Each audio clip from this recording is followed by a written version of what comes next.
Čau visiem. Nu, nevaru es sagaidīt to delivery. Un sēžot, dzerot kafiju, atcerējos to, ka es neesmu izstāstījis par hronisko nogurumu latviešu valodā.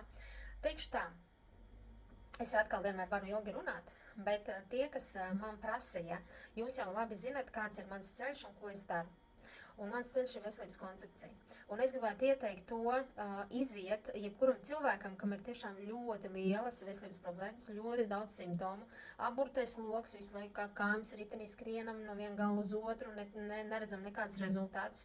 Ejam pie ārstiem, asins analīzes, it kā super, visas labas, jā, bet mūsu iekšējais stāvoklis vienkārši sagrauj mūs un stumj uz leju, un mēs tā dzīvojam gadu gadiem.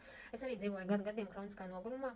Ar ārstu pieredzi bija traki. Vispār tik, cik internetā viņi kaut ko tur atrada un kaut ko lasīja, bet arī tāpat tās dod ķīmiskos preparātus, no kuriem atkal kaut kas cits atkal sāk sāpēt, jā, jā, ar ārstiem ir tā, ka viņi sadala tos orgānus pilnīgi pa daļām. Kaut kur citur iesāpās, tas jau nav pa manai līnijai, jā, tev ir tagad jāiet uz GP un tev ir jāprasa, lai tev tur aizsūt pie sirds ārsta vai pie nieru ārsta vai pie kāju ārsta vai pie roku ārsta, jā. Viņi neskatās, ka mēs esam viens vesels, es kā cilvēks, kā Jolanta, jā, viņi neskatās to. Tāpēc, tad, kad es sapratu to, ka es visu laiku esmu tajā aburtajā lokā, un es nekur nevirzos. Es visu laiku, es nokļūstu gults no tiem visiem medikamentiem, visiem morfijiem, ar visu ķīmijterapijām, visiem paracetamoliem un gabapentīniem un nezinu ko. Tad es sapratu to, ka man ir jāņem sevi rokās. Un tad, kad es iepazinos es izgāju cauri dažādām kompanijām, bet tad, kad es iepazinos ar Koroļu kluba veselības koncepciju, man viņa ļoti iepatikās. Es ļoti redzēju jau pēc vispār, ja mēs ņemam visu to procesu, jā, visu to veselības koncepciju, kaut tās 90 dienas minimālās, jā, tad jau man bija jau fantastiski rezultāti, jā, un es jau no gultas jau piecēlos. Un tad jau ārsts man deva zaļo gaismu, jā, mans asinsārsts. Viņš teica, man vienalga, ko tu tur dzer, bet es redzu, ka tas reāli strādā, jo līdz šim mēs esam vienkārši strupceļā. Tad līdz ar to es sapratu to, ka man sev jāņem rokā, jā, un vienkārši jāiet. Jā, veselības koncepcija kā pamata bāze, jā, viņa ir ļoti elementāra, jā, trīs programmas un pēc tam šūnu uzturs, 3 mēneši un viss, jā. Bet, protams, ja mēs skatāmies mazliet daudz dziļāk, un man ir ļoti traki bija fibromialģija, tur atkal nervu sistēma un viss, jā, tad, protams, nācās vairāki produkti klāt, bet, ziniet, es atrisināju savu kronisko nogurumu. Jā, es tagad nevarētu teikt, ka man ir kronisks nogurums, tāpēc, ka es varu iziet ārā viena pati. Nu, pat arī bijām biznesa navigatorā Latvijā.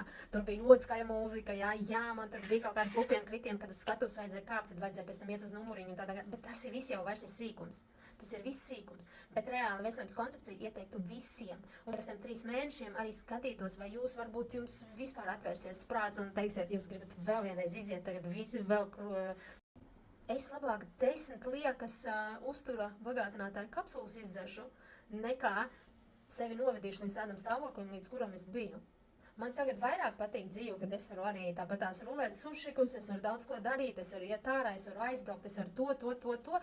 Jā, ir ļoti daudz lietas, ko es nevaru vēl joprojām izdarīt.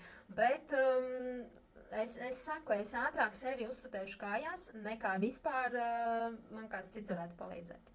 Tā kā jā, mēs paši esam ļoti labi sev palīgi, ja mēs sākam analizēt, ja mēs neklausamies tur aiz stūra kaut ko, jeb kādus mūsu skolotājus, bet ja mēs klausamies sevi iekšā, tad, kad mums ir saslims organisms, tad, kad mums ir tās diagnozes, tad, kad mums ir tik daudz masa problēmu, mazliet ir jāiegulda darbiņš sevi, jāpamaina daudz, kas galvenais ir jāgrib un jāmotivē sevi, neviens mūs nemotivēs.